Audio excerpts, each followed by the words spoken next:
Жеңілмейтін махаббат. Салтанат Мұнайхан. 200 теңге. Жолдас ұйқысынан ерте тұрды. Тұрды да беті қол жумастан қазан аяқты сылдырлатып, қалған құтқан тамақ болып қалар дегендей тіміскіленді. Дым жоқ. Қаңсып қалыпты. Кеше өздері ішіп жеген қалыбы, астан кестен кеселер, керзендер шашылып жатыр. Қынжылғандай қарны сипап, сәкеннің трубкасын көтеруге дәретханаға кірген соң шайына салып жұмысына беттеді. Түс 5-нен ауған уақытта жұмыстан шығып жатақхана мекенін бетке алып асығып келеді. Қарын қабысып қалғандай қырып ауырады. Қалтасын ақтарды, 200 теңгесі бар екен. Жол-жөнекей талға жақ бірдеңе алам деп ойлаған. Ойлаған болмайды, бұйырған болады. Жол шетіндегі аялдама. Жақындаған сайын сар-самсаның иісі мұрнын қытықтап әкетіп барады. Бар 200 теңгесін беріп 3 бұрыш торттың тілінгендей самса сатып алды. Бірден екеуін, 80 теңгеден 160 теңге. Миығынан күліп, енді сені жеймін дегендей басын шайқап, самсасына қамдана берген. Мұрнынан гөрі көз көңілдің қалауын көп көрсетері заңды дүние. Аялдама іргесінде жайылған кітаптарға назары кетті. Көзі жанып кітапты алыстан жылы қабылдап, сүйсінгені болмаса сатып алам деген ой әсте келмеген болатын. Қалай қолына іліккенін аңдамай, Жюль Верннің кітабын ақтарып тұрған телефоны шырылдағанда бірақ аңғарды. Тұрған кітаптардың барлығы дерлік әлемдік классика екен. Джек Лондон, Эрнест Хемингуэй, Оскар Уайлд, Лев Толстой, өнерде Бальзак сияқты сақа жазушылар көзге көңілге тоқ көрінеді. Кітап қызығына кіріп кеткен жолда сатушы шалды әсте байқамаған екен. Келген тұтынушыны жоқ, кітап құмар қара баланы олдай елейтін түрі жоқ. Өзі де кітап оқып отыр. Көзінде әйнегі томпайған көзілдірік. Селдір шашынан жұқа құйқасынан өткен күн ыстығына да түкіргені бар. Ырғалып құлағалы отыр, оқып отыр.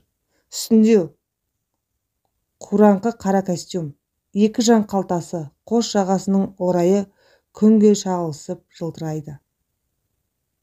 Күллі келбетін өмір даулы жұлмалап кеткендей қожық-қожық, әлем-жәлем толқын секілді. Оң тізесіне сүйенген 3-ші аяғы тұр, ол да қажыған.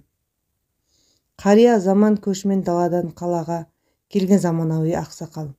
Сенің ақылың кімге керек, кімге? Қаншалықты ақылды болған сайын дүбірің азайып, мұңлықтың азанын айғайлайсың кеп, айғайлайсың.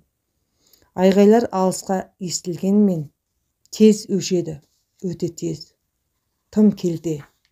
Ең бірінші ет жақындарының тірідей жерлейді. Сенің қабірің уақыт өткен сайын томпия береді. Елдің елігіп жүрген тауларына көлеңке түсіре бастасаң керек, келемеш күлкіге көмілесің. Әйтеуір атың шығады. Әппақ параққа тамып кеткен қара сия сен боласың. Болғансың ақсақал. Себебі сен кітап оқисың ғой. Ал кітапты адамдар жазған. Кітапты адам емес кісі киік екенін білгендер оқиды. Сен адамдардың аз екенін менен де жақсы білесің. Солай емес пе, ақсақал? Жаманы адамдар неге адам тәрбиелей алмай қалады екен? Ақсақал, балаларың қайда? Олардың төбесіне кітап құлап кеткен-ау. Жалғызбын де. Шойырылып қалыпсың, шойын кітап. Бір орынсаң өмірі өшпейтіні өкінішті. Өмір сүре келе қаптай бересің, қаптай бересің. Әлгі кітабың кітапханаға айналып кеткенде, кітапханашы ешқашан табылмайды. Тек өлгендерден іздейді. Ал таптың делік, жоқ, табылып та қойған шығар. Ол қайта тіріле ме? Жоқ, айтпақшы ақсақал. Қазір адамдар көбейген. Кітаптары көп, өте көп. Сол үшін таралымын азайтып, өзімізді құтқарып қалдық қой.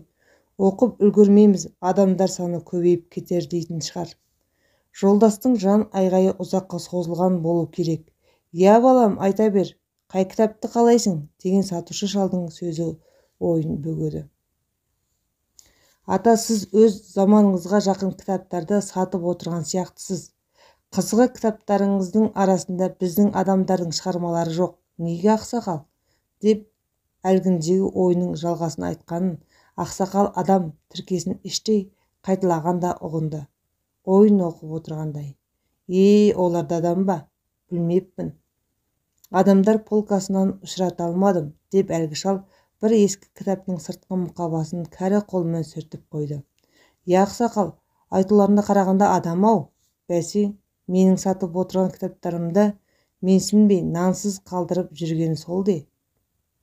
Іле жолдастың жүрегі шыр ете қалды.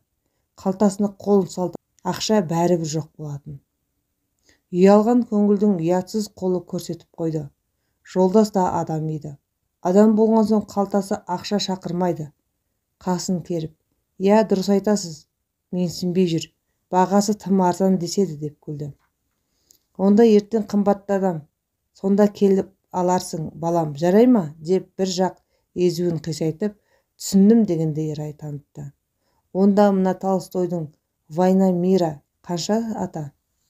200 теңге, деді қысқадан нұсқа. Қап, деп алған самсаны жеуге жеркеніп лақтырып жібергісі келді. Қайтарған мен ала қояр сатушы жоқ. Көптің бірінің тірлігін істеп, қарынның қамын бірінші жасағанына ашынған жігіт екі самсаны екі қасады. Ашумен шайнады.